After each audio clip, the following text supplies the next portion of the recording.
Une production, Les Podcasteurs.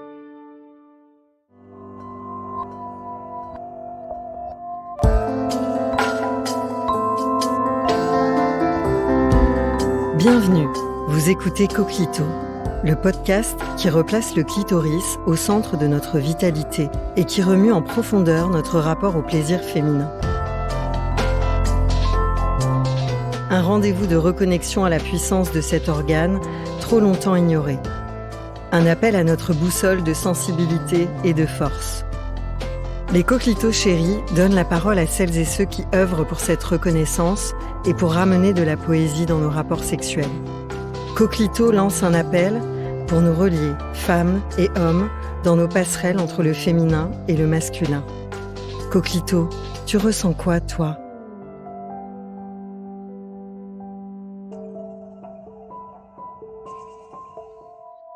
Aujourd'hui, je suis très honorée et un peu impressionnée de recevoir le docteur Radha Hatem, gynécologue, obstétricienne, engagé dans la prévention et la réparation de la santé des femmes. Tu as créé la Maison des Femmes.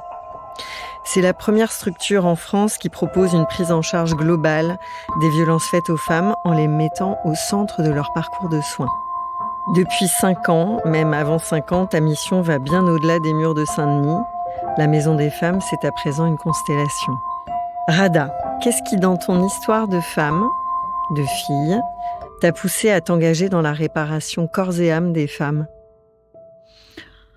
Probablement parce que je suis une femme et que, sans doute, ce qu'elles vivent peut faire écho plus facilement. Je ne dis pas qu'un homme ne pourrait pas, mais nous sommes un peu connectés quand même par notre féminité, nos rapports à notre corps, nos rapports à la maternité, nos rapports au pouvoir, et que tout cela est passionnant. Comment est-ce que tu accompagnes les femmes à se réapproprier leur corps et le réacheminement vers le plaisir, vers le désir ? Plus qu'un accompagnement, en fait, c'est une porte ouverte. Parce que il y a, en tout cas au siècle précédent, il n'y avait pas beaucoup de lieux en dehors des cabinets de sexothérapie où les femmes n'étaient pas forcément à l'aise d'aller et où leurs conjoints peinaient beaucoup à les accompagner d'ailleurs. Il n'y avait pas beaucoup d'endroits pour évoquer toutes ces choses. Je pense qu'avec son généraliste, ce n'est pas simple, même quand il vous connaît bien. Avec sa bande de copines, c'est moins professionnel. Donc, je crois que progressivement, le gynécologue a pris une place de confident, un peu de leur libido, des variations de leur libido, des variations de la libido de leur mari, de leur difficulté à habiter leur corps, parfois maltraités, pas toujours. Et forcément, ça nous a obligés à développer des compétences dans cette écoute. Et partant de là, essayer de les laisser aller, parce que c'est elles qui font le chemin, c'est pas nous, là où elles ont envie d'aller, et en essayant de voir comment on peut les aider, sans prendre le pouvoir, sans être dans l'injonction. Et c'est difficile pour une femme de savoir en fait ce qu'elle veut vraiment, même si elle est venue apporter sa peine à son médecin. C'est pas toujours très clair ce qu'elle attend de nous. Et comment ça se passe quand une femme arrive à la Maison des Femmes et qu'elle vient pour se faire réparer physiquement ? Comment est-ce qu'elle est accueillie concrètement ? Comment ça se passe ? Est-ce que c'est finalement la première réponse ? C'est un geste chirurgical ou ça va bien au-delà ?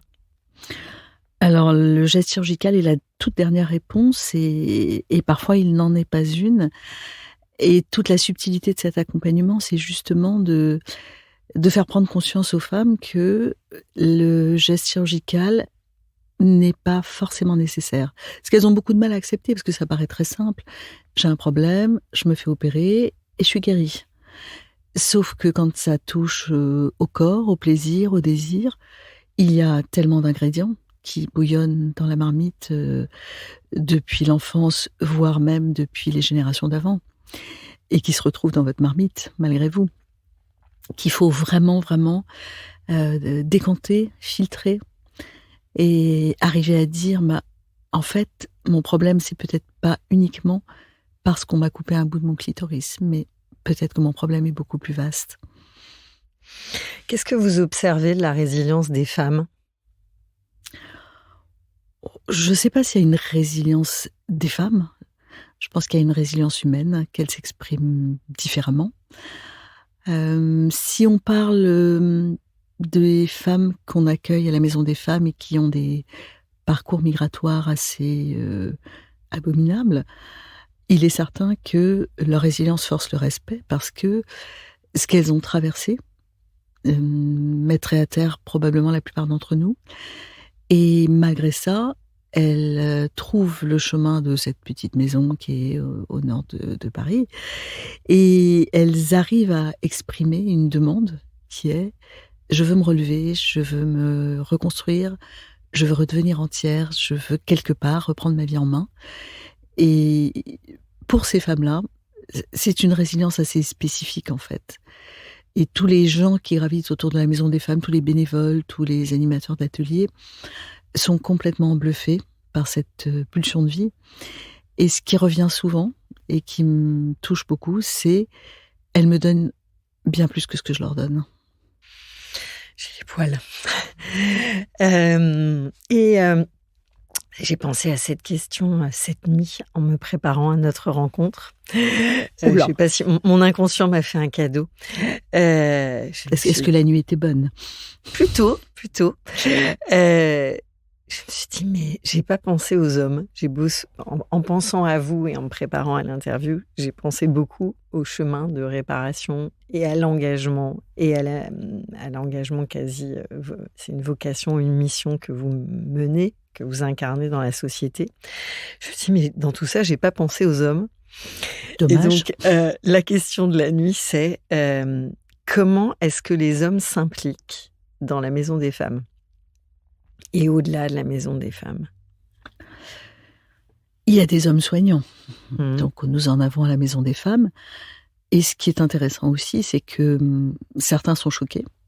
Dire: mais comment vous mettez au contact de femmes qui finalement sont en général victimes d'autres hommes, des hommes, comment est-ce qu'elles pourraient leur faire confiance? Comment est-ce qu'elles pourraient se déconnecter du sexe? Et en fait, moi je trouve ça plutôt très bien de montrer aux femmes qu'il y a des hommes qui sont tout à fait amis, sur lesquels elles peuvent compter, qui ne vont pas les trahir, et que tous les hommes ne sont pas finalement des brutes épaisses dont il faut se méfier. Donc cette présence des hommes est très positive, et de toute façon, dans le soin, il y a beaucoup de femmes. C'est un métier de femme, le care, c'est notre vocation depuis la nuit des temps.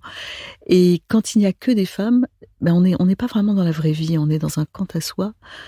Et j'ai toujours apprécié qu'en fait, il y ait une certaine mixité, c'est jamais la parité. Plus vous montez dans l'échelon hiérarchique soignant, plus il y a des hommes.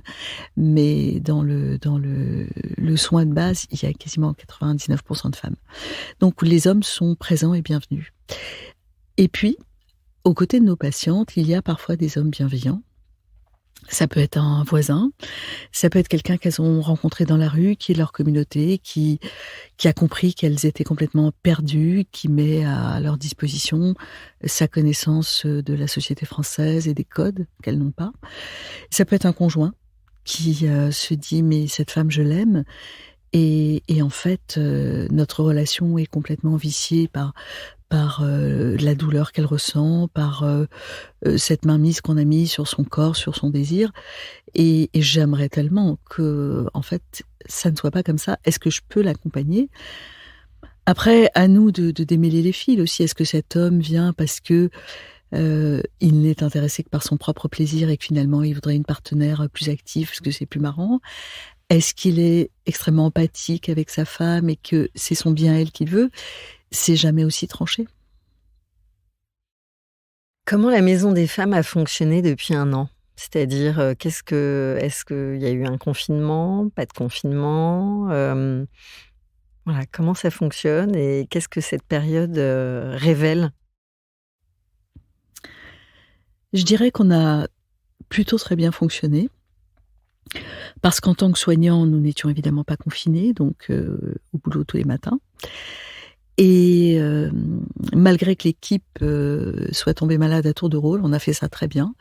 On n'a jamais été toutes malades en même temps, donc il y avait tout le temps, suffisamment de monde. On a pendant le premier confinement, on a vu pratiquement exclusivement des femmes qui avaient besoin d'avorter.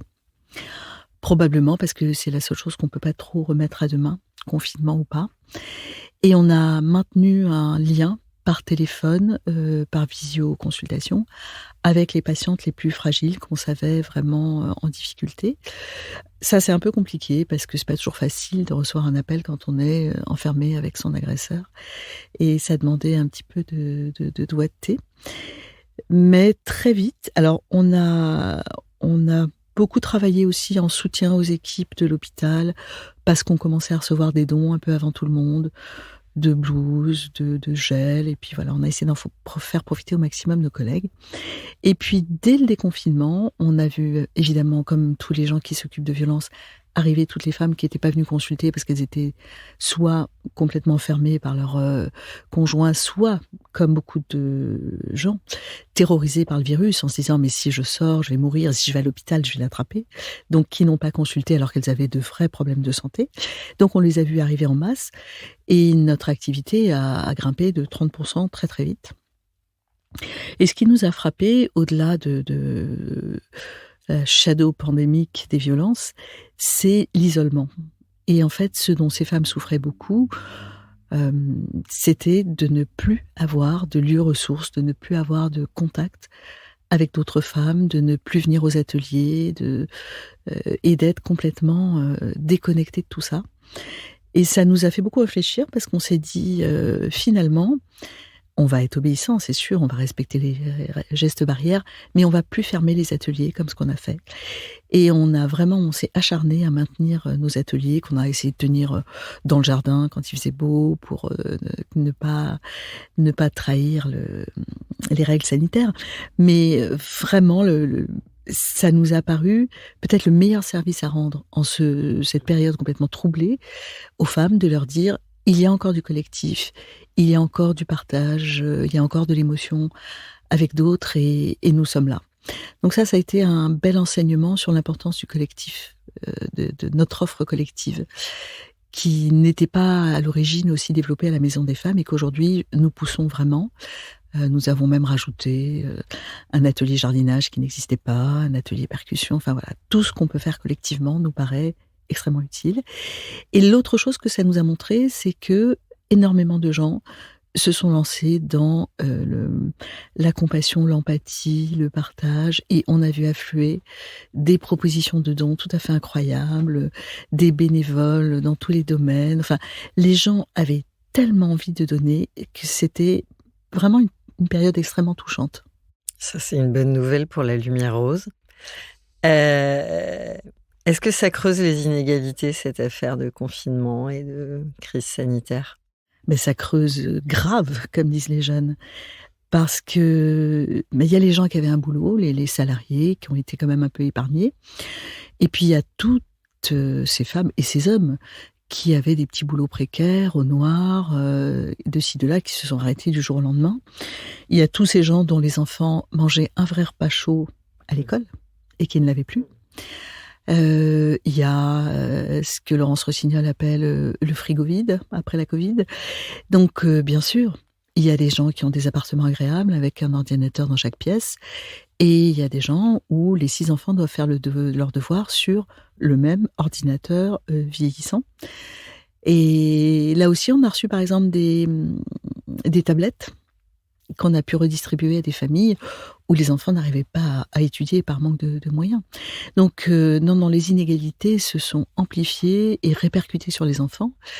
Il y a des familles où bien sûr la culture est dans la maison, et tout cela est fort agréable et il y a peu de tabous et on parle et on échange. Et puis il y a des familles où on parle de rien parce que tout est tabou et que de toute façon la parole des enfants et celle des femmes ont assez peu de valeur et ces familles-là sont infiniment plus punies que les autres, très clairement.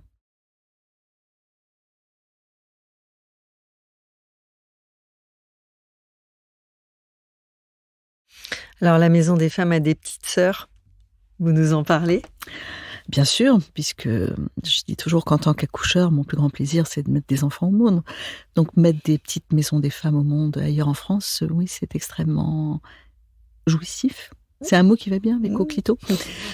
Et oui, ce qui nous a... Alors, pour le coup, on s'y attendait pas, parce que c'était pour nous une expérience dans un territoire très concrète, avec les moyens du bord. Et quand on a vu arriver d'autres équipes, très vite, disant, mais en fait...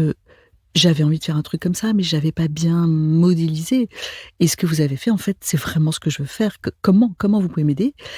On a compris qu'on avait peut-être inventé un truc. Et chaque fois qu'une équipe vient nous voir aujourd'hui, on l'accompagne avec beaucoup de plaisir. Encore un mot, Coquelicot. Et ce qui nous a permis, 9 mois après, d'avoir une petite sœur à Bruxelles, 18 mois après, à Bordeaux. Il y a un bébé qui est un petit cousin qui est à Tournu, puis Brive-la-Gaillarde, et puis aujourd'hui Marseille, Rennes, Plaisir, la Pitié-Salpêtrière, etc.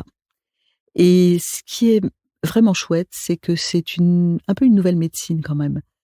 On prenait en charge des victimes de violences, pas avec la même intensité, pas avec la même efficacité, mais on en avait tous dans nos consultations. Aujourd'hui, elles ont une vraie place. Il y a des compétences nouvelles que nous avons acquises et que nous essayons de donner à d'autres équipes. Et notre objectif aujourd'hui, en fait, c'est de réunir toutes ces équipes sous une même bannière. Donc, on vient de créer un collectif qui s'appelle Restart pour Renaissance. Ça peut paraître un peu prétentieux d'avoir choisi un nom anglais, mais comme on a une petite sœur à Bruxelles, une autre bientôt à Mexico, on s'est dit qu'il fallait vraiment être international. Et ce qui va être vraiment génial avec Restart, c'est que toutes ces maisons des femmes qui finalement émergent, tâtonnent, vont pouvoir se retrouver, partager leurs questionnements, partager leurs compétences, partager leurs données, et au final, partager leur pouvoir, parce que à être tous préoccupés de cette même médecine de la violence, à être tous en train d'essayer d'inventer des solutions, je pense qu'on va devenir incontournable et qu'on sera tout à fait légitime à proposer au gouvernement, au ministère de la Santé, des solutions innovantes et que probablement on serait mieux entendu. Pourquoi le clitoris est absolument d'actualité ? Parce qu'il a réémergé dans la société depuis pas très longtemps, parce que la parole se libère. Il est parfois dans l'actualité pour des raisons un peu morbides, quand on est dans des thématiques de violence, d'inceste, de viol. Il n'est pas là où il devrait être. Mais aujourd'hui, peut-être pas autant qu'on le pense, mais un peu quand même, les femmes peuvent parler plus librement de leur plaisir, de l'intensité de leur plaisir, de leur manque de plaisir. On sort un petit peu du schéma, je pense, tu dois jouir, tu dois avoir une sexualité, tu dois ceci, tu dois cela, et qu'il y a peut-être plus de nuances, et elles s'autorisent peut-être plus à vraiment dire ce qu'elles pensent. Ce qui n'empêche pas que beaucoup trimballent des convictions fournies par le porno, les journaux féminins, sur comment devrait être leur sexualité, pourquoi elle n'est pas aussi bien qu'elle devrait être, pourquoi elle est pas assez ou trop, pas au bon moment. Et c'est extrêmement pesant, ça, pour les femmes. En quoi Coquelicot est une ressource quand tout s'effondre ? Carrément. Carrément. Ah ben, carrément. Mais probablement parce que en partant du plaisir des femmes, ce plaisir qui a été longtemps nié, y compris même dans les chansons, hein, une femme honnête n'a pas de plaisir, et nié à tel point que on coupe depuis plus de 5000 ans le clitoris des petites filles dans différentes religions, dans différentes parties du monde, en toute bonne conscience. Et les patientes nous disent encore non, mais on m'a expliqué que c'était parce que sinon j'allais trop m'intéresser aux hommes. On en est encore là. Donc je pense que le fait de le mettre là sur la table comme ça, en disant bon ben voilà, il est libéré, il a le droit d'exister, ça légitime aussi un peu cet accès des femmes au plaisir, qu'elles sont rares quand même à revendiquer de manière très libre. Et même chez les adolescents. D'ailleurs, on en est encore au schéma. Un garçon qui a plein de conquêtes, c'est un beau gosse. Une fille qui a des plans cul, c'est une pute. Et c'est terrible. Donc oui, Coquelicot est nécessaire. Coquelicot, pour moi, ça évoque la sororité, ça évoque la liberté. Je pense que ce sont des valeurs fondamentales. J'ai lu un chiffre terrible sur le nombre d'excisions en France. On en est à combien ? Je ne sais pas combien on fait d'excisions en France. Probablement très peu, parce que la France a une politique assez raide, et elle a très bien fait, de répression, d'éducation, de prévention. Et là où on aurait été tenté de dire de quoi je me mêle, c'est pas ma culture, je sais pas mieux que les autres ce qui est bon pour eux. Là, pour le coup, il fallait rester très simple. Une petite fille a droit à son intégrité corporelle. Et j'ai pas plus le droit de lui couper le clito que le bout de l'oreille. Le bout de l'oreille, tout le monde aurait dit oh là là, non, c'est pas possible. Et le clito, il y a encore des gens qui disent mais c'est pas ta culture. Occupe-toi de tes affaires, espèce de toubab blanc. Et la France a eu ce courage de dire non, toutes les petites filles sont égales, toutes les petites filles doivent être protégées, et donc c'est interdit. Et de ce fait, je pense qu'il y a très peu quand même d'excisions qui sont encore pratiquées en France. Ce n'était pas le cas il y a 30 ans, il y en avait pas mal, parce que j'ai pas mal de patientes qui sont jamais reparties au pays, qui sont quand même excisées. On considère qu'il y a 126 000 femmes excisées qui vivent en France. Je ne sais pas très bien comment on atteint ce chiffre, par extrapolation sans doute, parce qu'il ne peut pas être exact. Et ce sont des femmes qui soit sont issues d'immigration, soit sont des Françaises nées en France et parties en vacances chez leurs grands-parents et rattrapées là par la tradition. Donc c'est un chiffre qui nous concerne évidemment, puisque ce sont nos consoeurs. Et en même temps, c'est très très difficile de le faire baisser, parce que c'est pas en France que ça se passe. Et ce qu'il faut absolument, c'est convaincre les pays où se pratique l'excision de l'absence de bien fondé de cette pratique, de son côté extrêmement maléfique. Et on parlait des hommes, et c'est là où les hommes doivent réellement intervenir, parce que on est dans un schéma pour plein de choses. L'obsession des mères pour la virginité de leurs filles, c'est exactement la même chose. On est dans un schéma où les mères vont être les gardiennes du temple de leurs filles, donc les empêcher de sortir, les traumatiser, fais attention à ce que tu as entre les jambes, c'est la chose la plus importante du monde, ne la donne pas à n'importe qui, comme si on donnait son hymen, c'était le plus beau cadeau. Et idem pour l'excision. Donc elles se sentent responsables que leur fille soit bien éduquée, honnête, excisée, propre, sans désir. Pourquoi ? Pour pouvoir la marier. Et tant que les hommes ne diront pas mais en fait, on n'en veut pas de cette femme-là. C'est pas intéressant. On veut une vraie femme vivante, désirante. Et bien, tant qu'ils ne diront pas ça, je crains que les mères ne continuent à vouloir, dans ce schéma qu'on a beaucoup de mal à faire exploser, garder la main sur la pureté de leur fille et l'honneur de la famille.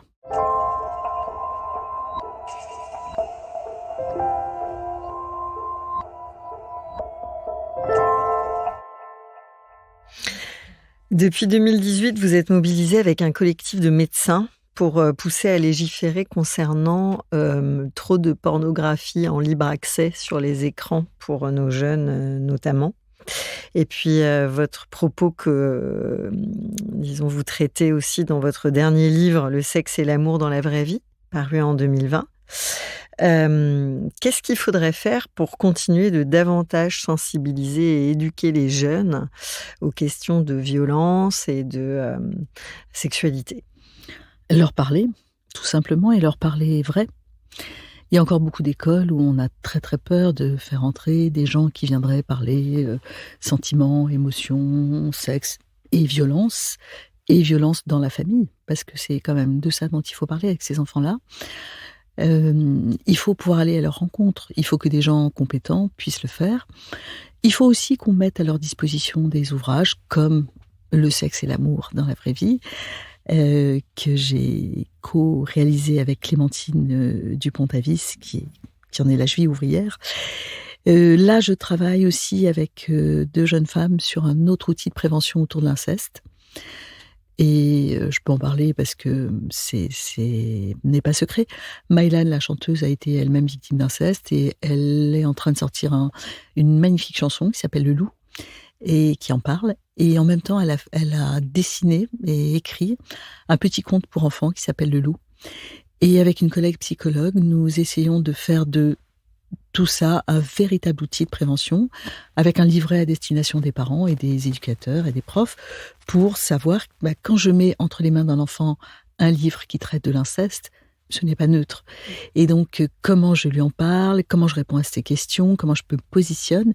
Il faut aider les familles à aborder ces questions, il faut aider l'école à aborder ces questions, parce que si on ne le fait pas, les enfants vont s'éduquer autrement, ils vont s'éduquer entre eux, et la force du groupe en général, ça fait pas toujours du bien, et puis ils vont s'éduquer sur YouPorn, ce qui est une catastrophe.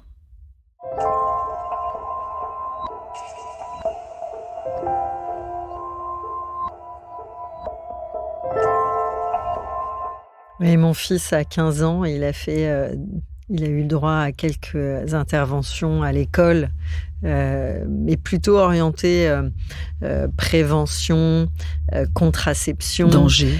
Oui, danger. Et les dangers il du revient sexe, à la maison et il nous confie le soir qu'il est très inquiet parce que et je cite dans le texte, « Maman, j'ai peur de ne pas arriver à enfiler la capote ». Et il a fallu qu'on puisse échanger tranquillement pour lui rappeler que, a priori, quand il va se lancer dans la grande découverte sensorielle avec quelqu'un d'autre, ils seront 2 et que ils seront tous les 2 responsables d'en faire un joli moment et qu'il sera pas tout seul à avoir sa galère de devoir enfiler la capote. Et derrière ça, l'obligation quasiment de bander. En fait, il y a cette attente de... Je lui dis, non. Qu'est-ce que vous en dites de cela ? Moi, je dis qu'on a raté l'objectif.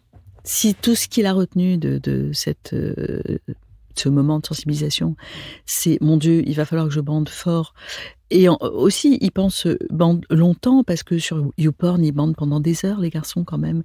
Et ils font l'amour plein de fois de suite, et ils éjaculent 3 tonnes de sperme. Et comment je vais faire pour être comme ça ? Je ne suis pas normale. Je pense que c'est ça que ça génère, donc dommage. Alors, quand nous, on va dans les lycées, les collèges, on parle beaucoup de cette fameuse première fois qui, même quand ils roulent des mécaniques, on voit bien que c'est quand même assez central dans leurs préoccupations. Et pour dédramatiser, pour dire qu'en fait, ils s'y jouent tout à fait autre chose et que si cette première fois ne va pas jusqu'au bout, mais c'est absolument pas grave, ni déshonorant, et qu'il faut se faire confiance et accepter l'inconnu. En 2021, elles en sont où, les femmes avec le désir ? Je pense que toutes les femmes ne sont pas logées à la même enseigne, mais qu'une bonne partie d'entre elles restent quand même empêtrées dans le désir, parce que de toute façon, le désir est tellement variable dans la durée de nos vies. Il n'est pas le même à l'adolescence, il n'est pas le même après la naissance du premier enfant. Il a besoin d'être accompagné, soutenu. Il est très dépendant du désir de l'autre. C'est très compliqué. Et il n'y a pas beaucoup de ce que je vous disais, d'accompagnement pour comprendre, oui, c'est pas très grave si j'ai pas une libido échevelée après mon 3e, et si mon épisiotomie me fait mal, et est-ce que j'ai pas le droit quand même de me laisser souffler, d'attendre que ça revienne? Est-ce que je suis normale? Est-ce que mon mari va me quitter? Enfin, ces questions-là, elles reviennent en boucle dans toutes nos consultations. Et ce qui montre bien que le désir est quand même encore source de difficultés. Et pas uniquement source de plaisir. Rada, qu'est-ce qui t'a le plus remué dans ton rapport au plaisir féminin ? Difficile de répondre à ça, même après une très très bonne séance de coquelicots. Je crois que ce qui m'a vraiment remué, c'est la découverte de l'excision. Parce que en fait, j'y connaissais rien. C'est pas un sujet dont on nous parle dans nos études de médecine. Et je l'ai découvert sur le vif, c'est-à-dire en essayant d'accoucher une femme excisée. Et là, j'ai pris conscience que des hommes avaient, il y a des milliers d'années, découvert qu'on pouvait découper un morceau d'une femme sans que ça porte à conséquence finalement, puisque cette femme ne mourait pas, puisqu'elle continuait à enfanter. Et pour moi, c'était vertigineux de se dire qu'on pouvait se donner ce droit-là sans que ça vous questionne. C'est-à-dire qu'à aucun moment, les hommes qui ont dû développer cette compétence, même si ce sont les femmes qui coupent, se sont dit « mais est-ce que je suis pas en train de commettre un truc super irrémédiable et dégueulasse ?» Et là, je me suis dit « waouh, en fait, le corps de ces femmes ne vaut vraiment pas grand-chose. » Et je parle même pas de leur plaisir qui ne devrait pas exister, en réalité.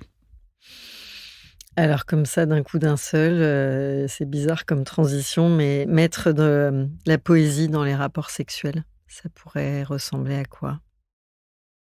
Je pense que chaque couple devrait avoir sa recette, puisque ce qui est poétique pour les uns ne l'est pas du tout pour les autres. Mais plus que de la poésie, je dirais qu'il faut mettre de la liberté, en fait. Il faut s'autoriser. Et c'est rare de vraiment s'autoriser à dire ce qu'on pense, ce dont on a réellement envie, au moment où on en a envie, comment on en a envie. On est quand même toujours ralenti par mais qu'est-ce qu'il va penser, mais est-ce que je peux vraiment, où est-ce que ça va nous amener tout ça, oh là là, non, n'allons pas vers des trucs inconnus qui font peur. Je pense que c'est ça, c'est se lâcher en fait, qui amènera la poésie qui convient à chacun dans ce corps à corps. Alors avant de se dire à bientôt, Rada, je t'invite ici dans ce studio où chacun va s'installer dans son espace intime de nouveau, à prendre le temps de se reconnecter depuis nos intérieurs, à l'écoute de nos dedans. Donc là, je vais te proposer de nouveau une reconnexion à soi et à nous. J'y vais. Parce qu'on vient de vivre quelque chose, un voyage là aussi ensemble. Et je vais te poser une série de questions. Tu réponds comme ça vient. C'est plus association libre, on va dire. D'accord, assez court. C'est très psychanalytique, tout d'un coup. N'est-ce pas ? On a ça aussi. On a ça aussi dans la Manche. À quel moment écoutes-tu ta boussole de sensibilité et de force ? Tout le temps. En quoi ton coquelicot est-il une force ? Parce que depuis toute petite, je l'ai découvert assez tôt, il me permet d'accéder au plaisir et à la liberté que ça donne. Il est d'accord. C'est un peu plus haut que l'oxytocine, ça. Oui, mais quand même, il y a quelqu'un qui a répondu. Je vais faire un petit cours d'anatomie. Il y a quelqu'un qui a répondu. C'est quoi ces super pouvoirs à Coquelicot ? Ces super pouvoirs à Coquelicot ? Enfin, le tien, hein. C'est quoi ces super pouvoirs ? C'est de me guider, en fait, vers mon vrai désir et de me remettre dans le droit chemin quand je pense que peut-être, mais en fait non. Donc oui, je l'écoute. Et continue à vous parler d'ailleurs. Toi aussi, tu es à l'écoute, reliée à ces femmes, à ces hommes, par cette démarche. Quels sont les mots qui t'ont touché dans ce qu'on a partagé depuis 1 heure ? Peut-être les mots de poésie, les mots de... je sais pas qui l'a employé, mais de plaisir. Peut-être que ce nom de Coquelicot qui a à la fois un côté amusant et qui finalement a une signification assez profonde. Et peut-être aussi le fait des hommes. Je pense que j'ai apprécié et ça me touche parce que je suis très attachée au fait de remettre les hommes dans ce que vivent les femmes. Parce que même si parfois elles vivent des choses entre femmes, il y a une grande majorité d'interactions et on ne peut pas faire comme si ça n'existait pas. Coquelicot, tu ressens quoi, toi? Il est serein. Il vous remercie. Coquelicot à présent ancré en toi, relié aux autres coquelicots. Avec quoi tu repars? Je repars avec encore de nouvelles rencontres, encore de nouveaux partages, encore de nouvelles pistes à explorer dans cette question du plaisir, de la féminité et de l'autonomie. Merci Radha pour ce beau voyage. À très bientôt. Merci à vous toutes.